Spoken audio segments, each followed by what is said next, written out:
Hey Ruth, Hello, Kyle.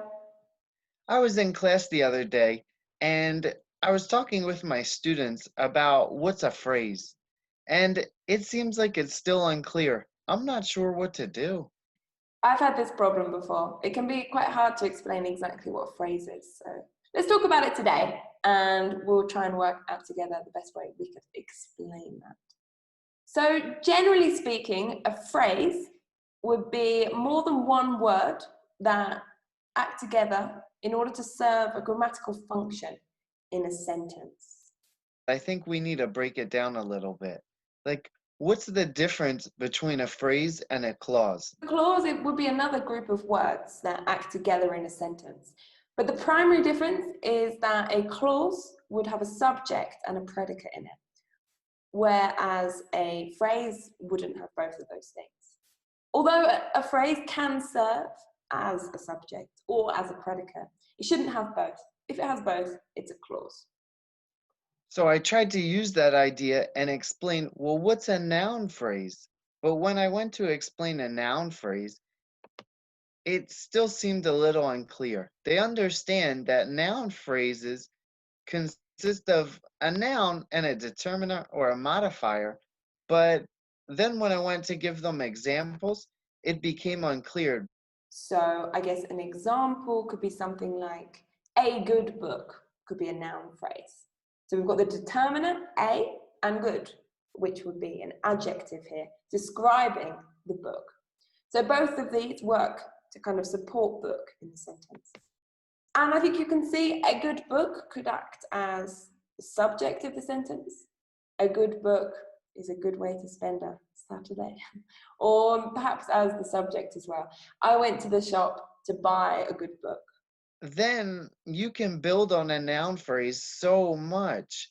You can have not only a determiner, but then an adverb and an adjective and then the noun, and it just became so confusing. I tried to show them how you can build on noun phrases, and I used the example of her loudly talking child. And I explained, well, her is the determiner, loudly is the adverb, talkative is the adjective, and child is the noun, to kind of explain that buildup on what's a noun phrase. As you've mentioned, a noun phrase can include lots of different types of speech, and they can actually be quite long sometimes. But personally, I find a good way to check whether it's a noun phrase is if you can replace it with something like it or they. For example, you mentioned the loudly talking child. You could replace this with he or she. So I think the key thing is just that the noun phrases act as nouns in the sentence. They act in the same way a noun was. And you can always replace it with it or he or she or something like that. Then we also have other types of phrases, like verb phrases. And I really want to explain those in a better way. What do you think? So sometimes essentially to form the verb of the sentence, we need more than one word. So it becomes a phrase, not just a single word. Okay. So for example, we need more than one word if we want to form certain tenses. So for example, the continuous tenses. So an example could be, I am cooking.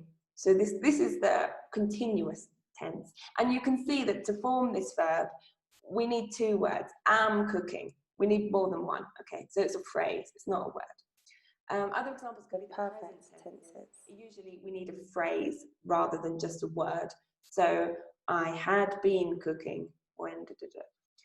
Other verb phrases could be when we have the verb and also the verb with a kind of modifier or with its object or its complement, which are all needed to complete it and would act as a phrase together, okay, to form the verb. So examples could be John was singing a song. Okay, so we've got the object here of singing, which kind of works to form the complement. So singing a song. They work together to form the verb phrase. Does that clear it up a little bit? Yeah, Ruth, that really cleared it up. I think you also helped me on how I can describe what is an adjective phrase as well. Because I can just say a determiner and an adjective, like my favorite. Or I could use an adverb and an adjective, like breathtakingly beautiful. Or I would just have an adjective and then an adjective complement. So I'd have something like, I felt sad in my home. And that pretty much clears up what is an adjective phrase. It's a lot easier and to the point. So thanks, Ruth. Fantastic. Yeah, I guess the idea with an adjective phrase, just again, it's a group of words, a phrase, that act as the adjective, like you kind of explained. One other important thing with adjective phrases, I think, is we've kind of got two kinds of adjective phrases then. We've got attributive or we've got predictive. And all that means essentially is that with these phrases, you can put them before the noun or you can put them after them. So if it was an attributive adjective phrase, it would be before the noun. Okay, so the example of your example, breathtakingly beautiful. We could say the breathtakingly beautiful waterfall. Da, da, da, whatever. Okay, or it could be predictive. Okay, so that's when we've got the noun and then followed by the adjective phrase. So the waterfall first thing in the morning was breathtakingly beautiful. It comes afterwards. So we can just see we've got these options of where we want to put the adjective phrase in the sentence. Okay, what about other examples then of kinds of phrases? Oh, we still have to talk about adverbial phrases. Adverbial phrase then is a group of words describing a verb, aren't they? So kind of acting as an adverb, giving a bit more information or modifying slightly a verb. So if it was my mum walks twice a day is giving more information about the way your mum walks. So giving more information about that verb to walk. We can see there's a pattern of emerging here. I guess these phrases kind of, it's just a group of words that act in sentences, supplying these various grammatical functions. So be that nouns or verbs or whatever, you know, these groups of words are just kind of performing together to provide those functions in sentences. Okay, so other key functions that we might have, I mean, prepositions. And we can actually have prepositional phrases as well. But examples could be, I was talking on the phone. So here, the expression on the phone, it gives more information about this preposition on. It bulks it up. It's a few words modifying, giving a bit more information about it on the phone. Okay. What else is there? There are more, aren't there? Which other one? Oh, there's one that's a little more difficult, the gerund phrase. Oh, yeah. And that's just formed when we're talking about a gerund, right? So it's a verb that we make into a noun. So we take a verb like swim and we say swimming to make a gerund to make it into a noun. So we need to take this gerund like swimming and put it with an adverbial phrase. So I could say, swimming every day makes me feel better. So I take swimming, the gerund, and every day, the adverbial phrase, to build on the gerund and explain how they perform together. Or I could take the other approach and use the gerund with an object and an adverbial phrase again, saying, I wouldn't enjoy eating pizza at the park. So I would combine something like eating with pizza and in the park. Brilliant. Okay. A similar vein, there are infinitive phrases, which I guess act quite similarly to a gerund phrase. So an infinitive phrase would involve an infinitive, which is a verb in its basic form with to, so to live, to laugh, whatever. And it would include that with a modifier or perhaps an object. Okay, so example could be, what do you think? I like to live in Mexico. Okay, so we've got the infinitive to live with the prepositional phrase in Mexico to give a bit more information to make this a phrase. Okay. I think there's one more. Participle phrases, which are just phrases with participles combined with modifiers or objects. So the participle phrases just function as adjectives in the sentence. So there's two types. One is to say something like, my face covered in crumbs was very dirty. So we have the participle covered and the adverbial prepositional phrase in crumbs. Or we could say it in the present form, saying something like, children misbehaving in the classroom will be sent to the principal's office. So we use the present participle, misbehaving, and we use the object in the classroom. One thing to be careful with these participle phrases that I've found is important to go through with students is to be careful that you match correctly, though, your participle phrase with the right object. And it's clear which one you're talking about. So the first example you gave, perhaps we could use that to illustrate this. You said, my face covered in crumbs was very dirty. Okay. If you move that around, it could become unclear. Okay, so if you said, covered in crumbs, my face was very dirty. Okay, and then perhaps it's not clear if it's your face that's covered in crumbs or if it's you that's covered in crumbs. It can become a bit confusing. So sometimes it's going to affect a lot more the meaning of the sentence, but there's something to be careful with to make sure it's clear which noun you are affecting with your participle phrase. Okay. Another thing is to make sure, they call it dangling modifiers, okay, which is when you've got a participle phrase which just is not really clear. It doesn't really seem to have anything it's linked to at all. So it kind of, we could jump off your second example and think about something like if you said, misbehaving in class, the principal was very angry, okay. And here, the participle phrase that we have, misbehaving in class, doesn't refer to the subject in the sentence, okay? We need something else to make it kind of match. It's just kind of hanging on there, which is why it's a dangling modifier, okay?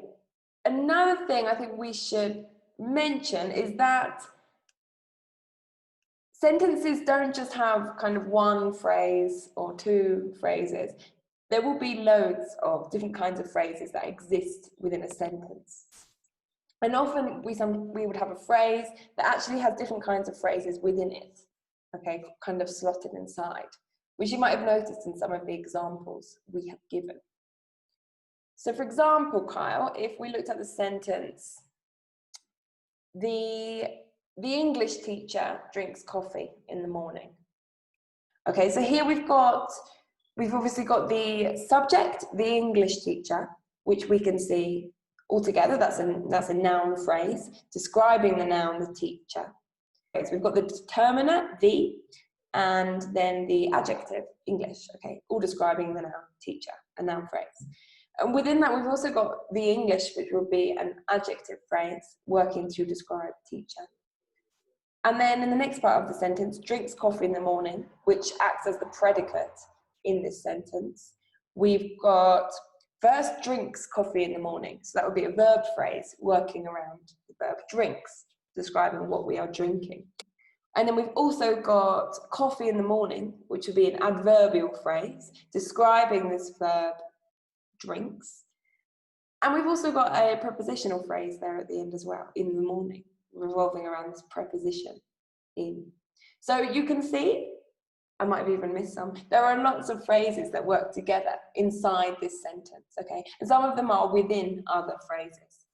It's not just one phrase and then the next phrase and move on, but these are layered within one another. Then, Ruth, if we take this even another step and we look at a type of phrase that's a little different, we have absolute phrases.